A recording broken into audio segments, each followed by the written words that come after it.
الصبح بدا من طلعته واللیل دجا۔ بسم اللہ الرحمن الرحیم۔ آج کے دور میں پوری دنیا کے اوپر مسلمان ذلیل ہو رہے ہیں۔ شام کے حالات دیکھیں، افغانستان، کشمیر، برما، تمام ایسے علاقے جہاں پر جنگ جاری ہے، وہاں دیکھ رہے ہیں مسلمانوں کو گاجر مولی کی طرح کاٹا جا رہا ہے۔ کیا وجہ ہے؟ آج مسلمان اپنے ایمان کو انتہائی کمزور کر بیٹھا ہے۔ مسلمان کا وہ ایمان ہی نہیں رہا جو صحابہ کرام کا ایمان تھا۔ صحابہ کرام کا ایمان پہاڑ سے زیادہ بلند اور مضبوط تھا، پہاڑ سے زیادہ وزنی ایمان تھا۔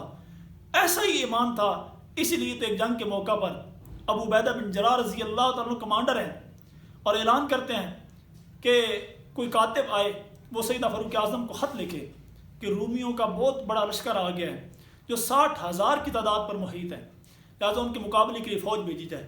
خالد بن ولید رضی اللہ تعالیٰ کہتے ہیں اے ابو عبیدہ بن جراح، ان 60,000 کے مقابلے کے لیے میں تنہا کافی ہوں، میں تنہا ان کافروں کی صفوں کو چیر کے رکھ دوں گا۔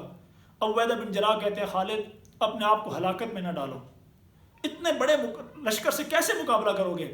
خالد بن ولید کہتے ہیں اچھا پھر مجھے آپ اپنے لشکر میں سے کچھ صحابہ کرام چن کر دے دیجئے۔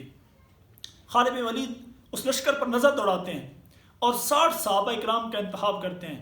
اس میں حضرت ہزار بن ازور رضی اللہ تعالیٰ عنہ اور بڑے جلیل القدر صحابہ، جرار اور دلیر صحابہ کرام کا انتخاب کرتے ہیں۔ 60 صحابہ کا لشکر لے کر 60,000 کے مقابلے میں آتے ہیں اور اس لشکر کو شکست دیتے ہیں اور 12,000 کے قریب کافروں کو جو ہے وہ قیدی بنا لیتے ہیں۔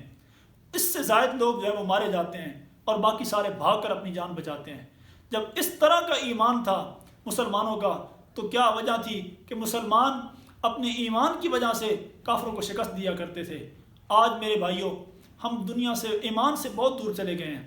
ہمارا ایمان ایک چائے کی پیالی پر بک جاتا ہے، ہمارا ایمان رشوت کے چند روپیوں پر بک جاتا ہے، ہمارا ایمان صحابہ کرام رضوان اللہ تعالیٰ علیہم اجمعین جیسا ایمان نہیں رہا۔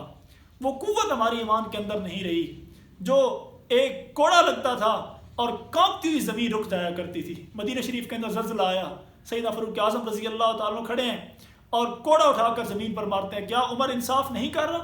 یہ بات کہنی تھی، ایسا زلزلہ رکا کہ دوبارہ مدینہ کی زمین پر آج تک زلزلہ نہیں آیا۔ کاش ہمارے پاس بھی وہ ایمان آ جائے۔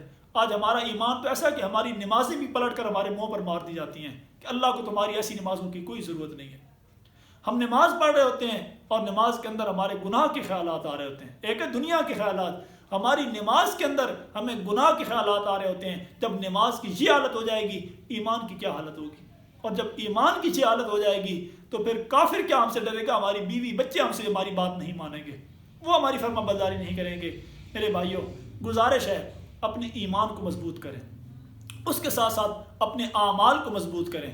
جتنے زیادہ مضبوط اعمال ہوں گے، ایمان اتنا زیادہ مضبوط ہوتا چلا جائے گا۔